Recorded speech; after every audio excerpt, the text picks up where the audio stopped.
All right, so this is what they call a grain bin. It's used for storing grain during, well, for whatever reason, really. This is a relatively smaller one that we rent, but I don't know what the capacity is. I think it's like maybe 5,000 bushels or 4,000 bushels. I'm sure a math wizard out there could be able to figure out what it holds by, I don't know, doing like radius times height squared to the third power of pi divided by the speed of light or some shit. But I just know how I go by how many rings, you know. So like this is a ring where it separates, and then here's another ring, so that's 2 rings, 4 rings in total before you hit the seam. And on average, our semis hold about, well, for these bins anyway, at this bin site, they hold about 1 ring per load. A little more, a little less, just depending upon how the grain cart driver is stacking me up trucks. But yeah, these 2 here are a little bit bigger than the rest of them. That's why we're starting with those. I think those are 8,000. Then this one would be like 7,000. Then this one's a tiny bit shorter. Well, I think they're the same size actually. It's just the footing's a little shorter, so that doesn't mean nothing. So I think all these 4 are the same. Either way, it doesn't matter. You fill them till they're full. And that's how that works basically. So like if the price of the commodity is fairly not at your level of liking, you can hold on to it and then potentially sell it when the price goes up. Some of the benefits of having your own storage space is you're not having to pay for storage at the elevator, which isn't a lot, but you know, when you're adding it up, it can get to be a pretty penny for having them store it for X amount of months or whatever you decide to sell it. And generally, you want to sell it to them, or else you're going to have to load it back up again, and there's another little bit of money that it's going to cost you.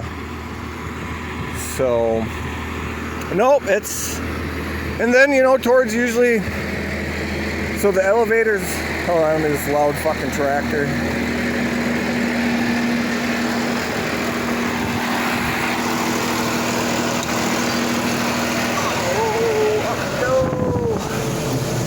Oh, it's nice and cool in here. Fuck yes. Got my little sunblock going, my dirty windbreaker. Turn this down a little bit. Oh, turn that down a little bit. There, you guys can hear. Where was I? Oh. Yeah, we usually empty our bins out late winter, early spring before planting. It's usually when the price kind of spikes up a little bit. The rest of the world needs some beans or whatever, and so the price takes a little hike. Usually during harvest, and I'm no economy expert or nothing, but the one thing I know for sure is the prices always go down during harvest.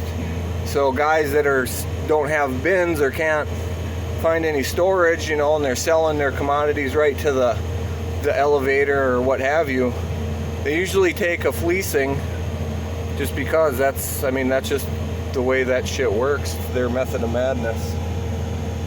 And that's really about all I know about bins. I know they're a pain in the ass to clean in the summer.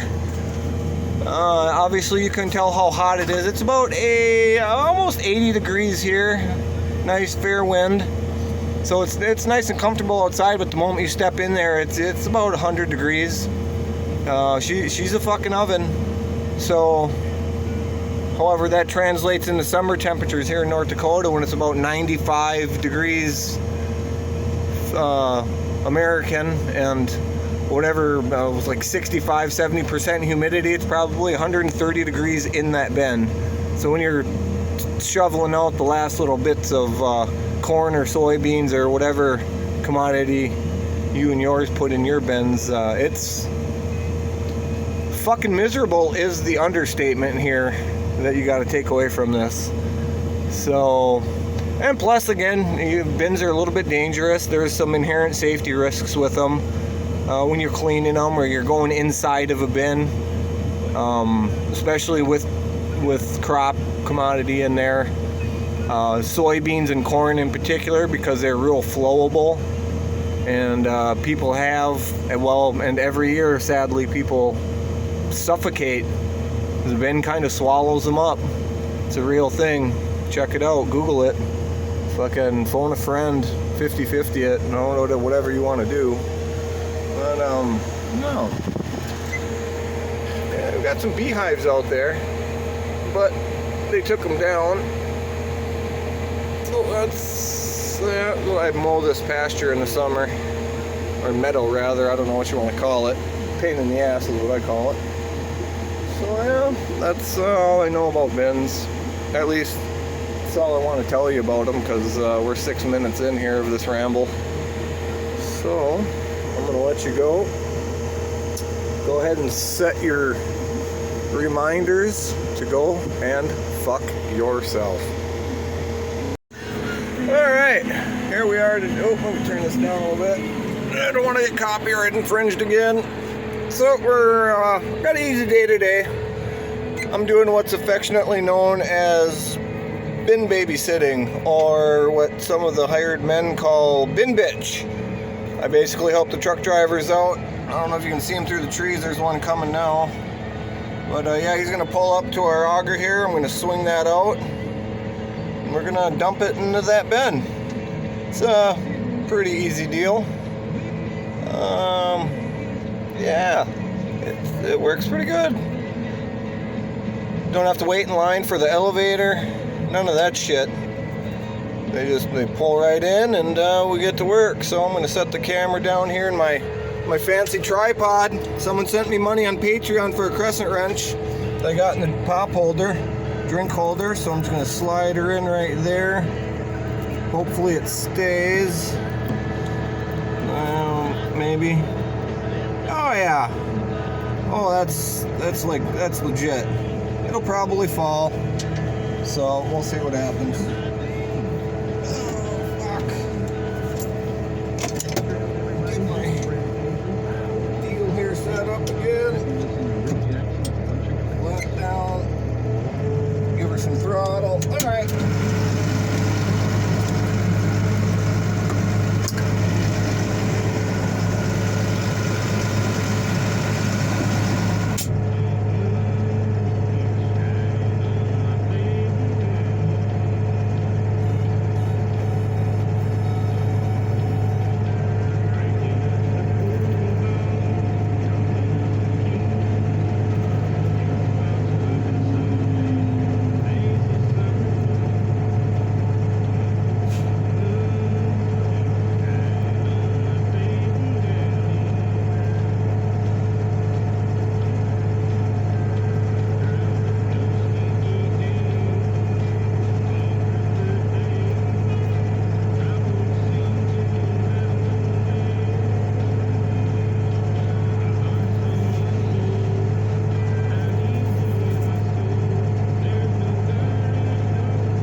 For sure, we ain't gonna have to leave this and go south of the creek if it's any better. There's a lot of green out here.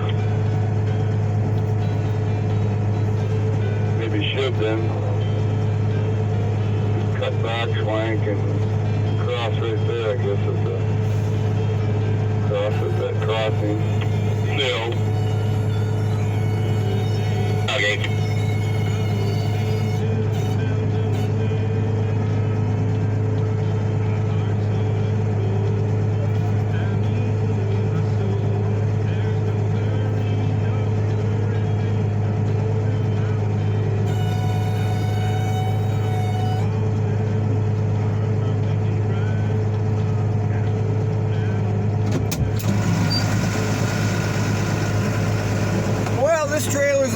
longer since we moved, but we're gonna try it anyway and see if we can get away with it.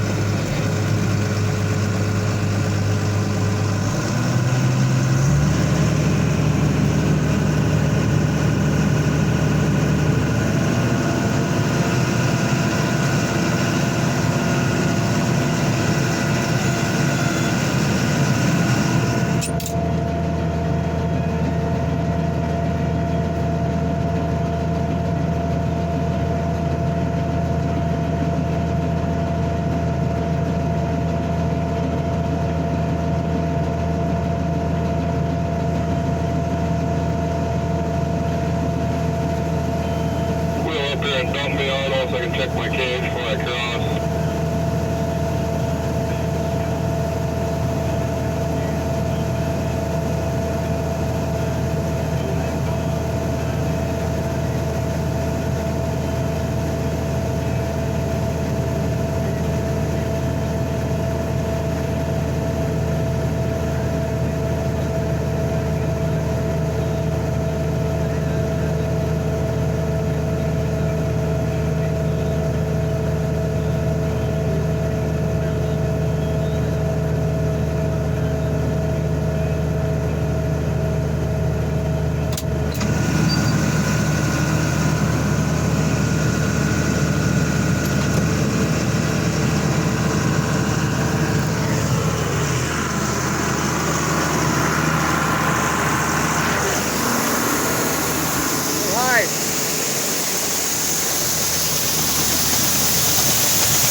And that's how you check a bin. Let's see, there is fucking another windy day.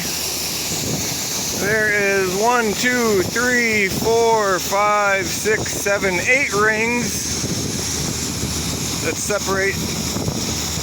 And there's about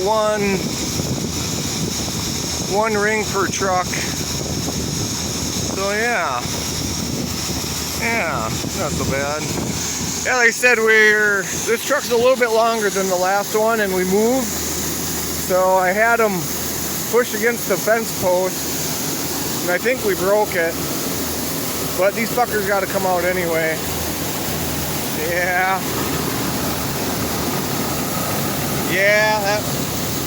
that fucker's.